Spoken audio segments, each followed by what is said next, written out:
বিধানসভা অধিবেশন উলবুরি শালমারিও কেবনাই বদলনি এমএলএ রঞ্জিত দেববর্মা বিধানসভা বাসাওয়ে হাস্তে হাপানি থানি সানমংতি সাকা আগরতলাও गोबां तिप्रासारक तंगो मुखितों फालनाय रक बरनि बागै कायसा ओपेन मार्केट स्नामै रोजांनानै ओंथों हनै साका एमएलए रঞ্জিত देबबर्मा माननीय डेपुटी स्पीकर सर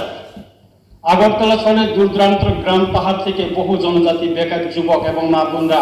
শাকসবজি বিক্রির জন্য আসে, কিন্তু তাদের জন্য স্থায়ী কোনো মার্কেট সেট নেই অথবা জায়গা নেই, তাই রাস্তার পাশে বসে তাদেরকে শাকসবজি বিক্রি করতে হচ্ছে।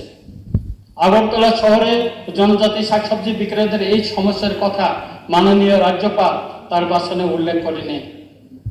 মাননীয় স্পিকার স্যার, আমার দাবি হচ্ছে আগরতলা শহরে অন্তত কয়েকটি স্থানে জনজাতি বেকার যুবক এবং মা বোনদের শাকসবজি বিক্রির জন্য স্থায়ী ওপেন মার্কেট সেট করে দেওয়া হোক।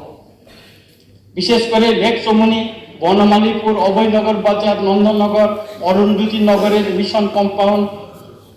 এলাকায় যদি শাকসবজি বিক্রির জন্য ওপেন মার্কেট সেট করে দেওয়া হয়, তাহলে জনজাতি বেকার যুবক এবং মা বোনদের শাকসবজি বিক্রির জন্য একটি স্থায়ী ঠিকানা হবে। বিষয়টি যেহেতু মাননীয় রাজ্যপালের ভাষণে উল্লেখ নেই, তাই রাজ্য সরকারকে গুরুত্ব সহকারে বিবেচনা করে যথাযথ ব্যবস্থা নেওয়ার জন্য অনুরোধ রইল।